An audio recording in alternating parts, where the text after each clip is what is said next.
manusia itu punya kans. Ya. Apa itu kans? Kesempatan. Kesempatan. Ya. Kalau bahasa Quran kan fa'alhamaha fujuroha wa taqwaha.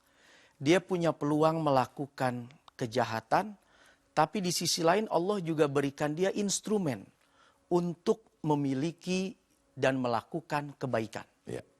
Nah, seseorang itu bisa saja menjadi jahat karena adanya niat dan kesempatan. Wah, kayak Bang Napi. Iya. Bisa saja untuk menunjukkan eksistensi. Iya. Dulu ada film Joker. Ya.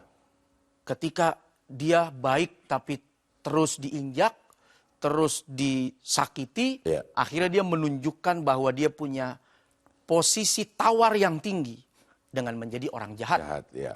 Nah, termasuk bisa saja udah suami ini sedang ingin menunjukkan posisi tawar dirinya di depan istrinya yang berselingkuh.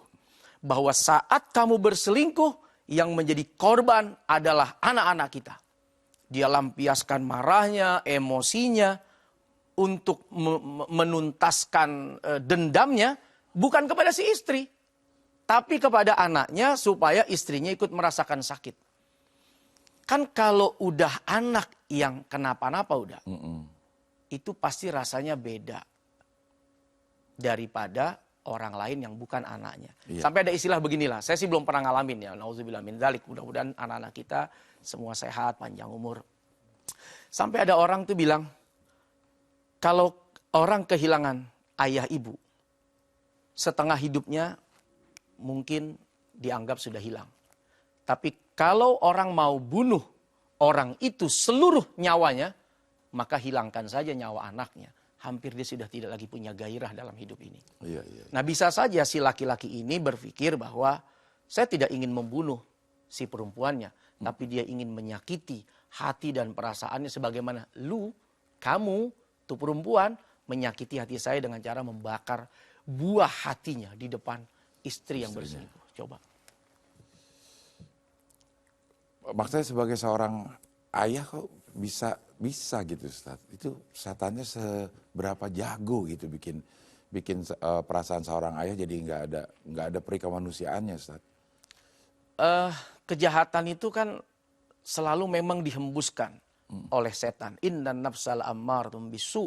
Karena nafsu manusia itu dikendarai untuk diarahkan pada kejahatan, pada keburukan. Yeah. Orang kalau sudah gelap mata, istilah Uda tadi. Yeah. Artinya tidak lagi ada filter imannya, tidak lagi ada filter akalnya.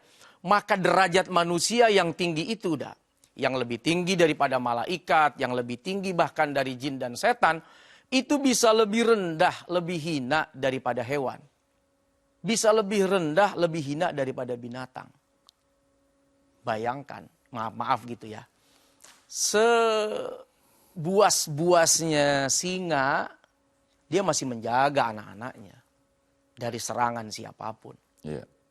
Selemah-lemahnya rusa, itu kalau kemarin ada video yang pernah saya lihat ketika ingin melindungi anaknya dari kejaran buaya, ini rusa lemah. Yeah. Tapi daya cinta kepada anaknya mampu membuat dia rela dimakan oleh buaya.